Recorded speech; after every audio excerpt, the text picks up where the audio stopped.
be who's the right person to sue for enforcement of the Open Records Act? Or are we really in a place where, despite cases going back to 1996 at least, where the Supreme Court is talking about enforcing the Open Records Act against a sitting district attorney, that you've just named the wrong party? And so let's figure out, because in civil cases procedurally, where there is a right that may be vindicated, oftentimes it's just a matter of determining who is the appropriate party, and let's get the appropriate parties before the court and move forward with the substance.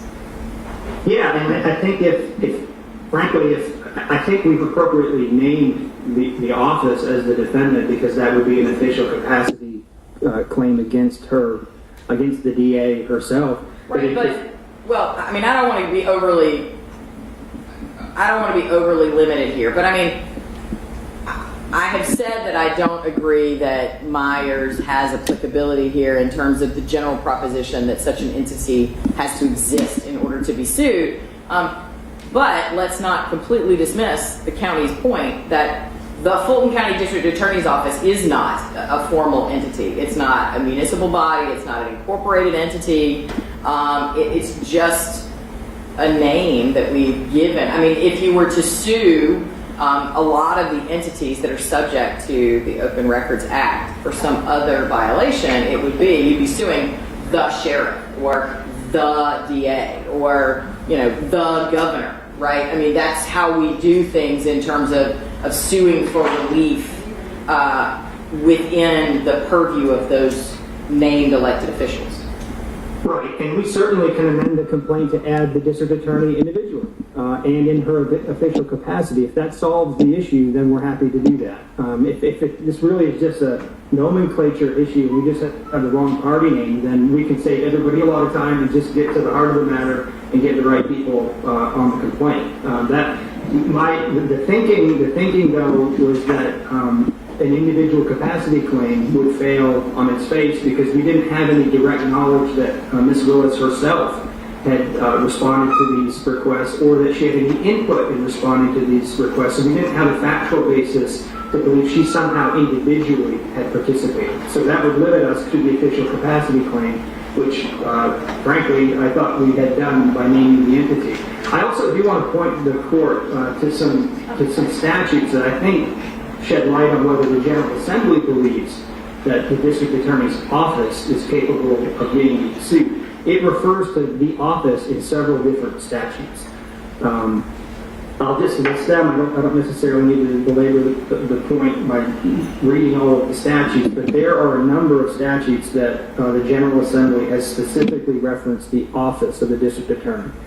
It's 1585A. It's 1585G, 15184C, 15186.1, 1A, 151814.1, C3, 151814.1. All of those statutes, there's actually three others. 151828, 151828A, and then 151830A. All of those statutes, Your Honor, refer to the office of the district attorney, which I think highlights the point that, and again, it may be a distinction with meaning, it may not be, as to whether or not we sue her in her official capacity, but the General Assembly clearly makes reference to offices, as well as the district attorney as a constitutional officer in the judicial branch. I do want to highlight, though, and opposing counsel has referred to the three categories of entities that can be sued, and I don't want to harp on this if the court's already understanding the point. But the third says such quasi-artificial persons, and I think that's where opposing counsel stopped, but it says, as the law recognizes as being capable to sue. So that's what we have here. The law recognizes our ability to sue a quasi-artificial person, in other words, the office, not just by the plain language of agency, which includes the word office, as Your Honor has pointed out, but also in the case law that has been cited, it would classify in that third category. So I think, Your Honor, where we started, I think, and I don't want to get into the substance until Your Honor's made a ruling on the actual dispositive constitutional issue about whether we have the right person or not. They're operating with the idea that they are subject to the act, whether they're required to or not. They're in practice doing that. And Ms. Merchant and I, in another case, actually sent open records requests, the same one, to each of the district attorney's offices around the state, and not one of them said we're not subject to the act. And I think that it's informative for a couple of reasons. One, I think that not only in practice do the district attorneys believe that they are subject to the Open Records Act, they are acting as if they are part of the act. And I think that's in accordance with what the General Assembly has established as the rule. After 1988, by creating the exception for pending prosecution, that was the General Assembly's notice of its intent to believe that the District Attorney's Office should be included as part of the Open Records Act. And to dovetail a little bit on whether or not they're part of the judicial branch or not, Rule 21 is the rule that provides for the production of court records. So if I wanted to get records from Your Honor's office, I wouldn't use the Open Records Act. I would use Rule 21. There would be a procedure for that. Those are records that are within your custody and control. The records that we've sought here are not those type of records. Right, they're business operating type records. To the extent that I've looked at the substance of the request, I understand them to be focused on who works there, what are the programs that are in place, how are those programs funded, things like that. I understand. Exactly, Your Honor. So those type of records cannot in any sense be considered court records that would be subject to Rule 21. The only way we can get those records, and frankly, they're public records for a very different reason, which is a lot of what we're asking for here, Your Honor, are records related to the use of public monies by the District Attorney's Office. Stuff that relates to media, presence, that sort of stuff, time off requests, vacation types of things. Those are all things that if we don't have a mechanism through the Open Records Act to get that, there is no mechanism to get that. We have two ways. We either ask through the Open Records Act, or we ask through Rule 21. And if their position is, I don't hear them saying that, but if their position is that they're just not subject to that at all, then there's a whole panoply of records potentially related to public funds and expenditures that the public can never see. And I don't think that was what the General Assembly ever intended in creating the act and creating the exception for the pending prosecution. I did want to point out that Justice Pinson, it wasn't a long colloquy with counsel in the Gonzalez case, but the oral argument in that case, Pinson pointed out that official capacity claims are against the office, not the individual. He didn't say much and ask much in the oral arguments, but he did point that out. So, I do think that we appropriately named the office, but if naming Ms. Willis in her official capacity solves the problem, then we could do that too. Okay.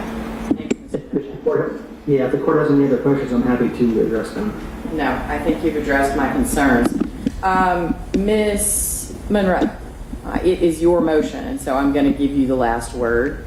But I will ask that I'm not sure I've actually gotten an answer to my question. I think you've said that the reason that the district attorney's office is engaging in the process of and maintains a structure for requests is because it is the district attorney's civic duty to do so, which I don't want to assume, but I think implies that your position is that the DA's office is not legally obligated to provide or to comply with the Open Records Act. And so I do want to get a clear answer. Is the DA's position that it is not obligated, that it is not governed by the Open Records Act and therefore not required to comply? Or is it that the plaintiff has simply named the wrong entity? And part of the reason I'm trying to pin that down is, again, in a civil case, right, oftentimes if the substantive issue is appropriately before the court, then sometimes it's just a matter of let's make sure we've got the right parties here. This feels to me like we've named the wrong corporation and we need to get the right corporation named because it's a part of a corporate family, something like that. And so that's really what I'm trying to nail down. What is the DA's position? The DA's position is that the wrong party has been named in the suit. Okay. Does the DA's office have a civic duty to make sure that there is public transparency as to how they are operating on behalf of its government, on behalf of its taxpayers? Absolutely. That is outlined without any question within the Georgia Constitution.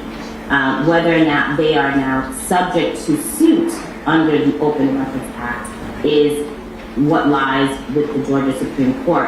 And I am well aware of this case that is pending. It was cited in one of my footnotes to make the court aware. And I did view those oral arguments, and this is the issue.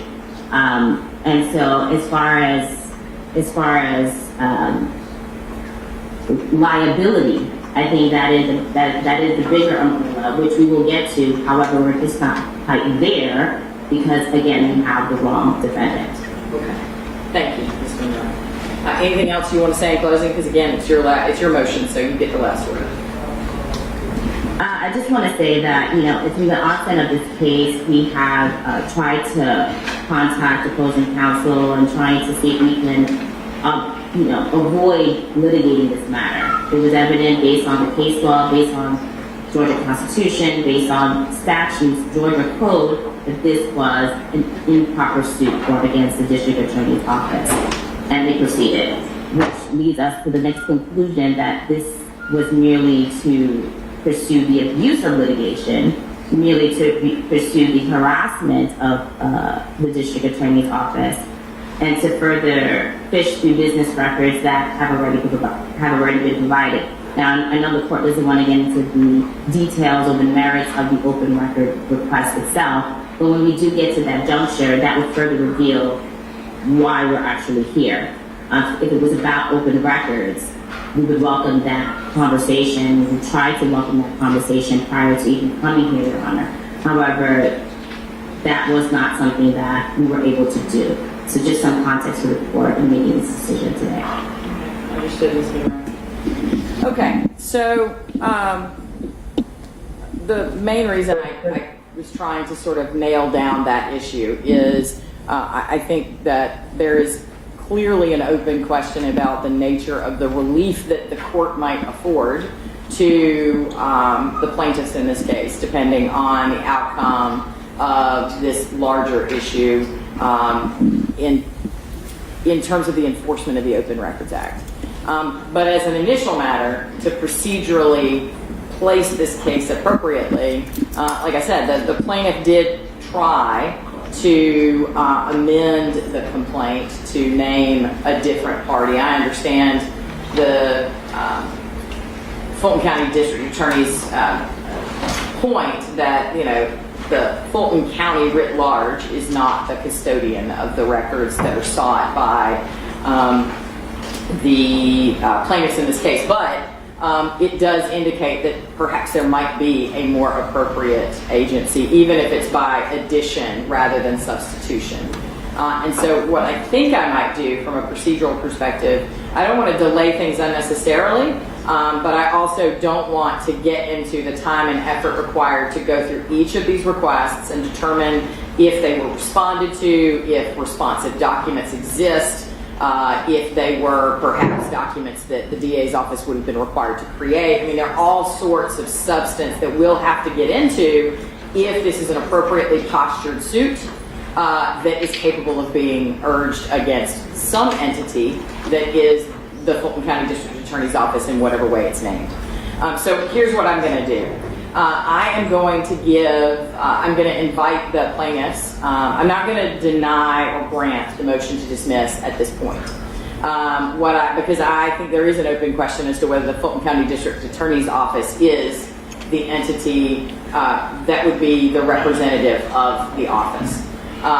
But I also think that the plaintiff should have an opportunity, as they've attempted to do already, to move to add a party if they believe there's another party that might appropriately be named here to better posture the case between the real parties in interest, whichever appropriate legal entity that is, whether it's the district attorney in her official capacity, the district attorney in her personal capacity, but whatever it is that the plaintiffs decide, I'm going to give them an opportunity to do that.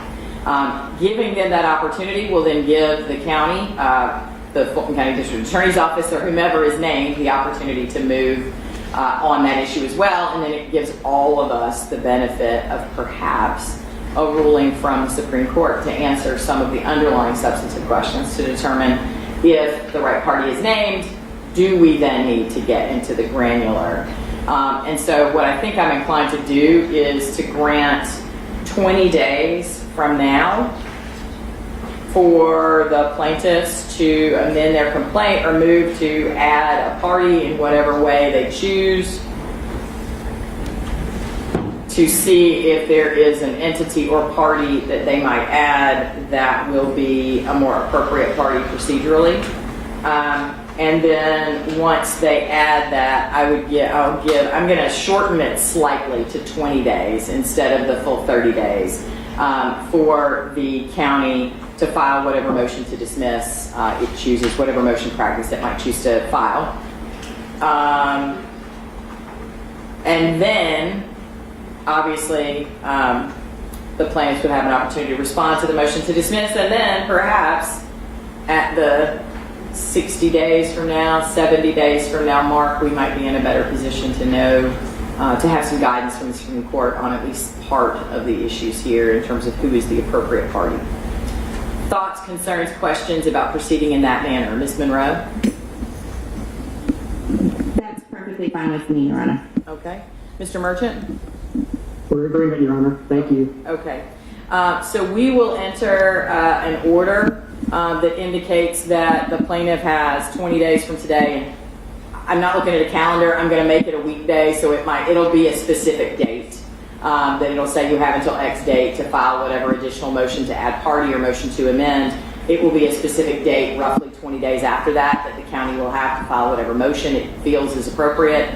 And then 20 days from there for the plaintiffs to file any response that they think is appropriate. Again, I understand I am shortening the time period that you would normally have. And if the parties can't comply with that and need specifically, you just need to reach out to my office and let me know, hey, can we have an extra couple of days? That's fine. We're happy to work with you. But we'll get that order on file today, and then what I will probably do just as a placeholder is go ahead and set another hearing date at some point roughly out from there. And then, of course, maybe we don't have to deal with any of this because the Supreme Court says one thing, and if we do have to deal with any of this, we'll deal with the procedure, and then if we get to that point, deal with the granular nature of the requests that have actually been posed. That's the plan. Is everybody good with that, Ms. Monroe? Mr. Merchant? Sorry, that is fine. Okay, excellent. Well, then we are adjourned. Thank you all for your time, and I will see you, I'll look for your briefing and see you in a few months. Thank you. Thank you all. Have a good day. Bye.